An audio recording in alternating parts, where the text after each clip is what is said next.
les relations au sein de l'organisme. Troisième partie, les conduites addictives. Certains comportements peuvent modifier le fonctionnement du système nerveux. Comment les conduites addictives agissent-elles sur l'activité du système nerveux?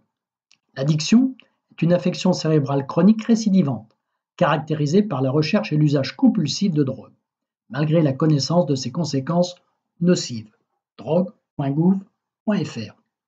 Des exemples: les jeux, le tabac, les dérivés de synthèse, l'alcool, les opiacés, les amphétamines, le cannabis. Le diagnostic de l'addiction ou dépendance repose sur des critères bien définis.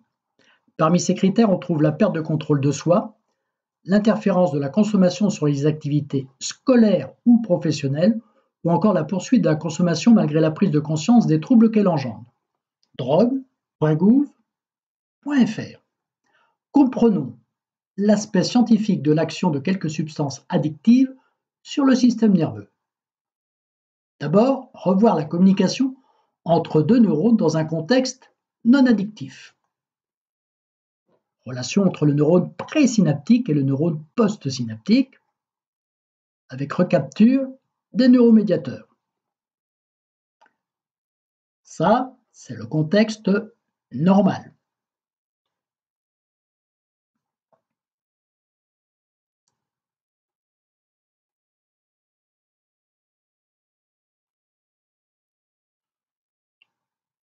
Voyons maintenant la communication entre deux neurones avec la prise d'héroïne. Ici, un neuromédiateur sollicité, l'endorphine. Neuromédiateur naturel. Et donc ici, sans héroïne, ce neuromédiateur, il va être libéré,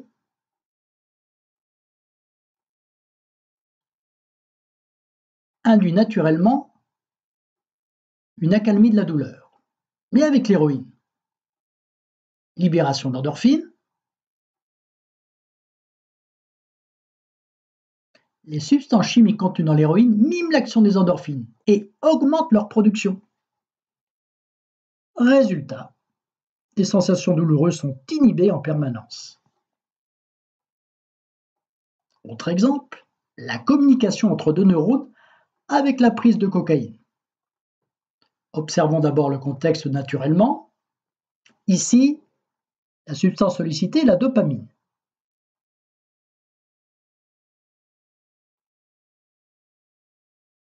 Observons. Libération de dopamine.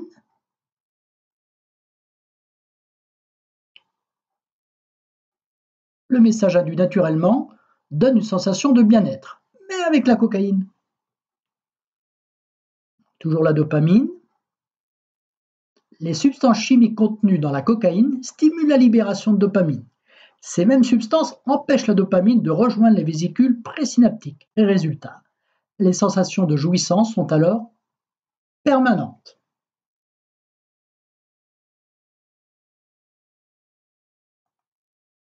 Effet de tolérance et d'accoutumance. Toutes ces substances agissent au niveau des synapses.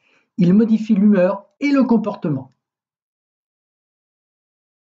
On appelle drogue une substance agissant sur le fonctionnement du système nerveux et pouvant modifier l'état de conscience et le comportement du consommateur. Par exemple, l'héroïne. Très vite, les effets euphorisants d'une même dose deviennent de plus en plus faibles et de plus en plus brefs. Il faut donc des doses de plus en plus élevées et de plus en plus rapprochées pour obtenir le même effet, c'est la tolérance. Le sujet devient de plus en plus dépendant de la drogue et éprouve un état de souffrance. Les troubles digestifs, circulatoires et urinaires sont constatés. On note un amaigrissement et une faiblesse physique avec une semi-paralysie des membres inférieurs et des tremblements. On observe des troubles de la mémoire et de la volonté.